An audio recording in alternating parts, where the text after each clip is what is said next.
Hello and welcome to another Reaconteur video, and in today's video I will be comparing the verses of Deepwoken and Rogue Lineage to find out which is stronger. Make sure to subscribe since only about 20% of the people watching right now are actually subscribed. And also I'm currently live on Twitch, so drop into the stream when you're done with this video. Now let's get straight into it. Alright, so first of all, when comparing the Deepwoken and Rogue Lineage verses, I wanted to break it down into three categories. PvE enemies, which includes all forms of monsters and bosses, higher beings, which includes gods and godlike and powerful beings within the game, and player characters, which includes the strength of your Deepwoken and Rogue Lineage characters, respectively, in their primes. Starting with enemies, Deepwoken probably sweeps. Even including K, there's not a whole lot of super strong monsters I think could put up a challenge against the ones in Deepwoken. Shriekers and zombie screams are there, and they're mud skipper tier. The only monsters which really matter in Rogue Lineage are the K mobs, like golems, gore pigs, drastinis, and the bosses, even though they're actually quite weak in comparison to lots of the Deepwoken bosses. I feel like golems, gore pigs, and drastinis would be like mid-tier Deepwoken mobs if they were in the game. Like, I'm pretty sure a golem from Deepwoken is literally stronger than most of the mobs in K.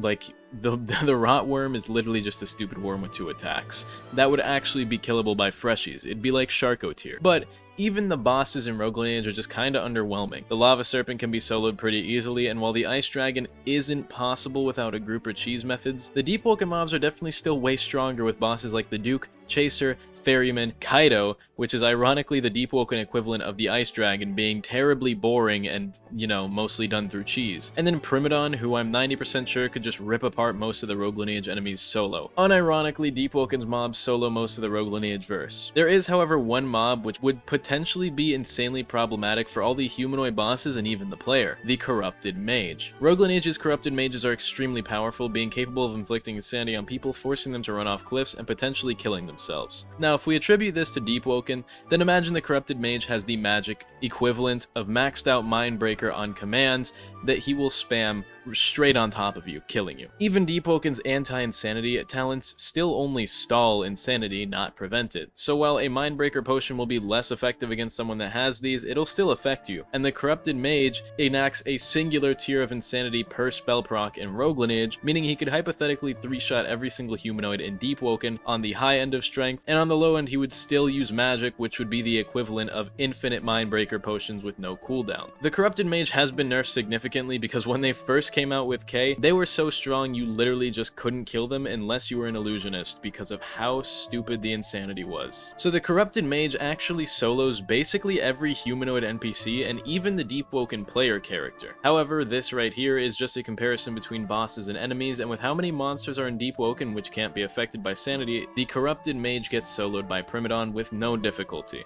This point easily goes to Deepwoken. There's literally a god avatar, being the Scion of Etheron, as a boss fight, and excluding the Scion of Etheron, the Deepwoken verse still solos as far as PvE goes, with just Primadon, because there's no gods that you have to fight in Rogue Lineage. Next up, let's talk about the player characters. This one is actually kinda hard to scale and depends significantly based on the class of the Rogue Lineage character. So, for example, an Oni with all the iframes that come with that is likely going to be able to be a Deepwoken Power 20 meta Pyre Keeper build, because the Deepwoken character probably just won't be able to hit him because of how many iframes he gets in Demon Step. If we apply fair logic to the fights, then let's assume every attack that the Deepwoken player sends out is either blockable or guard breaking, and in exchange, every move in Rogue Lineage is either parryable, dodgeable, or blockable depending on if the moves guard break in-game. Let's also allow every status effect from both games to affect the other game's player, but like, you know, adapt to the in-game systems. So effects like Sanity will affect each game as they usually do.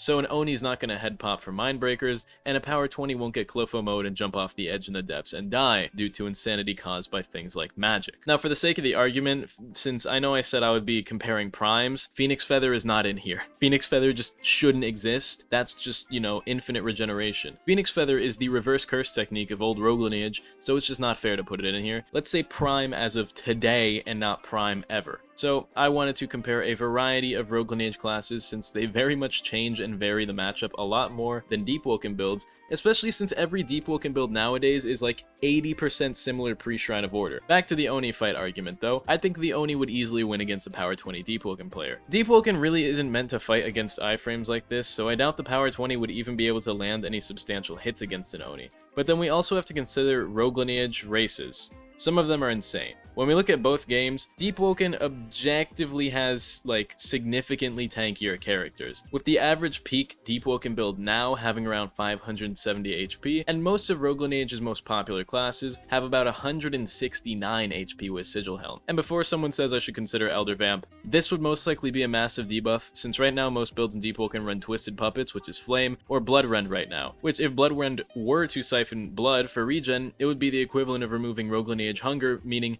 Vamps wouldn't be able to regen anyway without feeding. So this would also remove the Vamp health regen, making Vamp unviable in this matchup of Rogue Lineage versus Deepwoken. Anyway, with that, the races in the game are extremely powerful. Morvids basically have a mobile, better, unpunishable vent. Dizins have Jins have the equivalent of a 10-hit risky move proc with a cooldown and no stun during it that they can hit you with, that also just doesn't go away when they swing. So, you know, free combo starter. For the sake of comparisons, Navarins could probably copy any one given mantra, which really isn't that strong, but having Rogue Lineage abilities and then throwing a random mantra in there would be pretty good. Fisherins have 4 hits of free no damage, no stun every minute. Construct and Hasseldin both have second lives, which effectively doubles their health, but then Constructs are guaranteed to be running like 50 health potions, effectively extending their health significantly, because, you know, a Construct with 50 health potions has like, what, 900 health bars, so you just can't kill them unless you kill them without them drinking potions. So although Deepwoken characters have like 5 times the health of Rogue Lineage characters, potions could be a huge crutch in this matchup.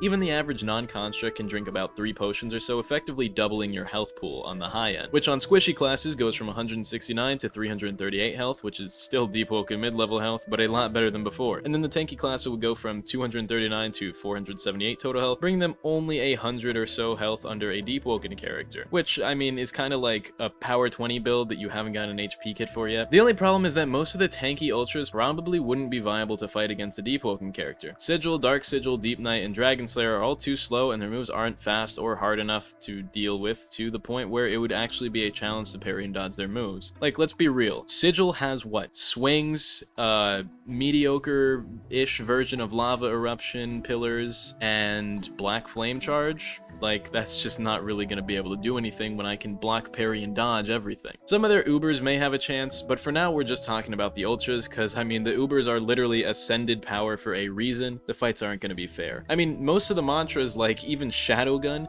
was just taken from Uber Spy. So imagine Uber Spy is just like a slightly better Rapier Shadow build with less health and more mobility, and it would probably solo most of Deepwoken's characters. So let's just keep this to Ultras, and the Ultras I believe have a chance include Oni, Faceless Shinobi, any mage including hybrids like CK Necro, Dragon Sage, maybe, and Spy. First of all, Spy is just a Deepwoken Rapier build with more mobility. They could win, but I think they have one of the lower chances due to the lack of health, and, you know, they have a lot of mobility, so they can run and probably heal and reset the fight, but I don't think Spy is going to be doing enough damage, so I put like a 20-80 matchup with Spy winning. I think it really comes down to the race that they're running. And then there's Dragon Sage, which really has like, what, 2 moves, and they're both like, you know, easily parryable or dodgeable, which once again comes down to the same matchup as Spy, to where, you know, you kind of gotta just like crutch on Tomeless and hope that you can spam spells on people. Now, we're gonna assume that Corner Ignis doesn't exist, because first of all, Deepwoken has venting and ragdoll canceling, so it wouldn't work anyway,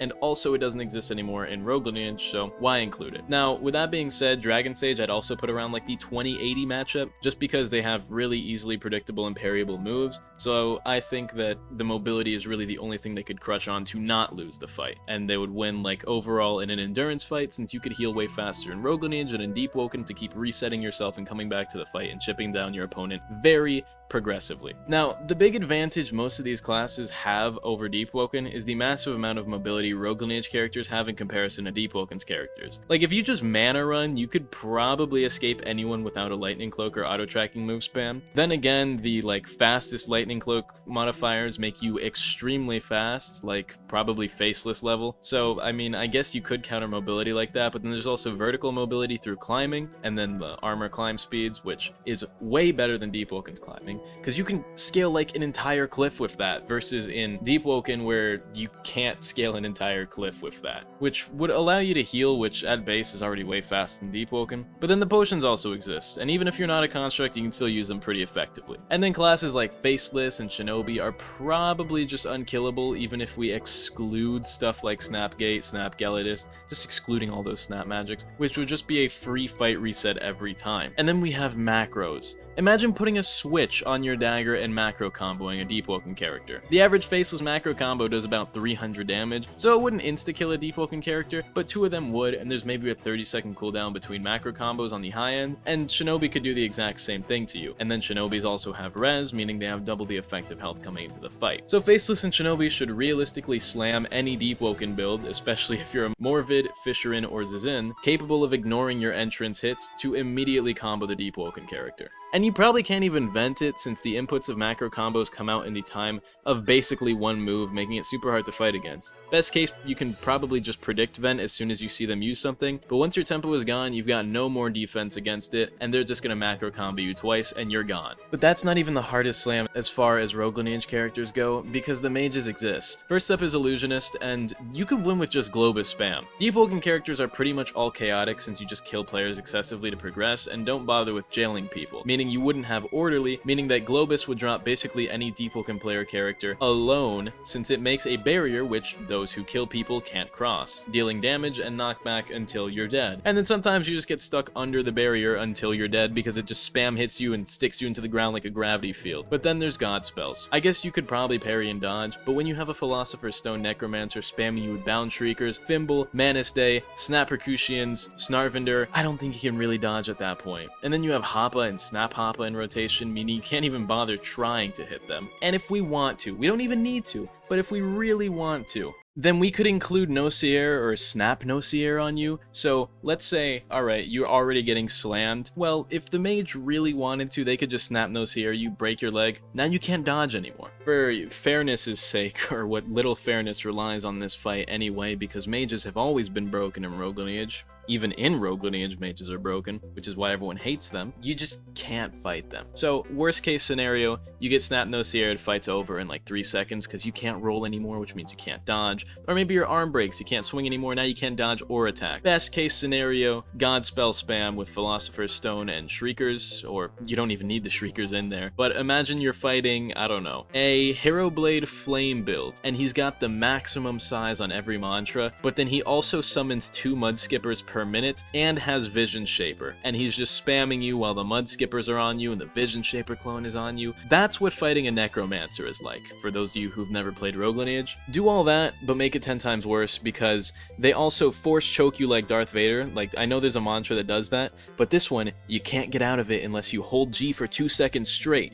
So you're stuck there for 2 seconds getting your bones broken, getting slapped up around by Mud Skippers, but they do like, I don't know, maybe 10% of your health per hit instead of like maybe 3%, and then you're getting fucked. That's what's happening. Now, there is 2 situations in which I believe a Deepwoken character could be any of these Rogue Lineage classes that I mentioned. Near cliffs with Insanity or high knockback moves. Fall damage in Rogue Lineage is absolutely massive, being nearly 3 times higher than in Deepwoken. If you strong left someone off a cliff and they can't ragdoll cancel because it's Rogue Lineage physics, it's pretty much over for them at that point. So if you can fight a Rogue Lineage class near a cliff and knock them off, that's one of 2 win conditions you'd have. And that's an easy win. You hit them with a strong left, you hit them with a, I don't know, a pressure blast, anything that would knock them off, easy win unless they're a Shinobi. Or have a res, which would bring them back into the fight, and then it probably wouldn't work twice. Or it would, because Rogue Lineage players are kind of dumb, who knows. Alternatively, using Mindbreaker potions to cause Rogue Lineage tier Insanity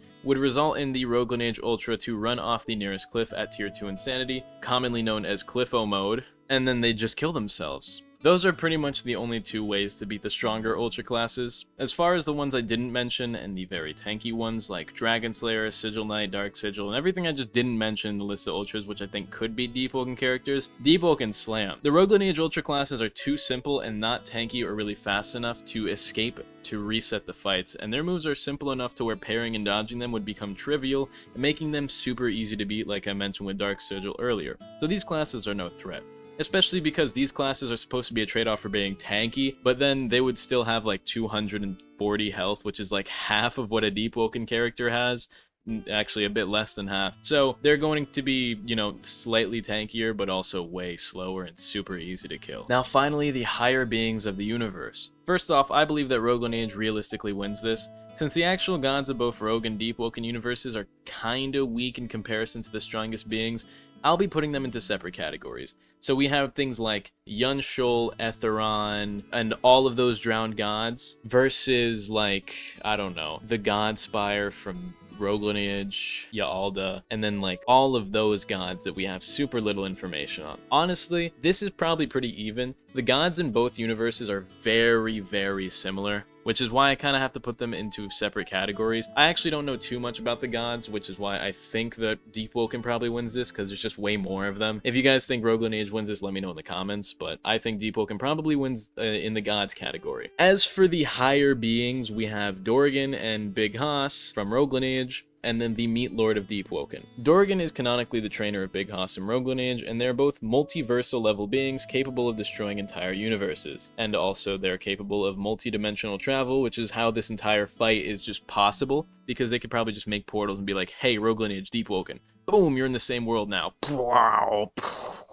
And everything like collides and explodes, and now there's a war going on in the Deepwoken versus the Rogue Lineage, which I do think Rogue Lineage would win overall. Now, this does make the scaling kind of hard, since all three of them are basically infinitely powerful, meaning that while Dorgan and Big Haas could maybe beat Meat Lord since it's 2-on-1, it would likely be an infinite stalemate, considering the fact that infinity plus infinity is still infinity versus the infinity that is Meat Lord. More realistically though, I think they'd all just be friends and chill and eat meat or something. Depending on the authenticity of the theories which I have, Meat Lord could also just be Dorgan, meaning there's nobody to fight, and then they just all be friends, because it's already Dorgan, who is the Meat Lord, potentially, depending on stuff I've talked about before, and Big Haas, who are already friends and trainer, you know? That could work. Anyway, if you guys think any arguments could be made for either side, drop a comment down below explaining your side and what you think. Shoutouts to Cyberboy21, Goobka, and Jersey Drake Fan.